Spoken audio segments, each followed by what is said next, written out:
Travel back in time with a trip inside the Iowa's News Now vault. The rain came quickly, almost 2 inches in an hour and a half.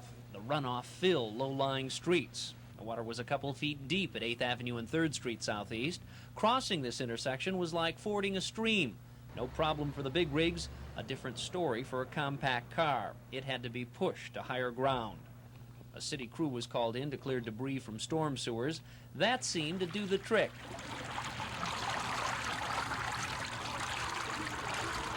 But police had to close part of 2nd Avenue West. The water didn't drain fast enough here. Cars were pushing it into businesses along the street.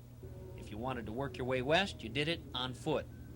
A drainage ditch caused problems near Kirkwood Community College. It was clogged with brush when the rain came. The water overflowed into Norris Brashear's yard and into his house. It started running over the patio and down my steps here, and got up about 4 foot on them sliding doors, and they caved in, and naturally, just like a dam bursting, it flooded the basement. It had about 1.5 feet of water down there.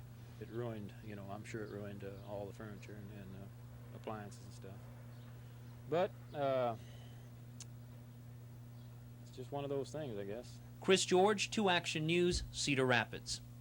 For parts of eastern Iowa, drought has quickly become deluge. Friday night, some 4 inches of rain fell in Jones, Jackson, and Clinton counties. This morning brought another 3.5 inches. That much rain turns creeks into rivers and low-lying farm fields into shallow ponds. In Wyoming, it flooded out a lumber yard and backed up the sewers.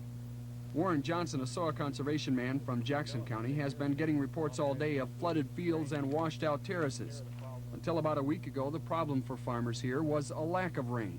Now this. They needed a good shower, but they didn't need, no one needs 5 inches or so in an overnight time period, because then it just magnifies problems, creates erosion problems, and all kinds of stuff. Things are really soaked up, and they can shut off for a couple weeks anyway. Johnson is confident that most of the crops now underwater will make a comeback as long as they don't stand in it more than a day or two. And assuming, of course, that the skies don't open up and flood them out again. Richard Ray, 2 Action News, Jones County.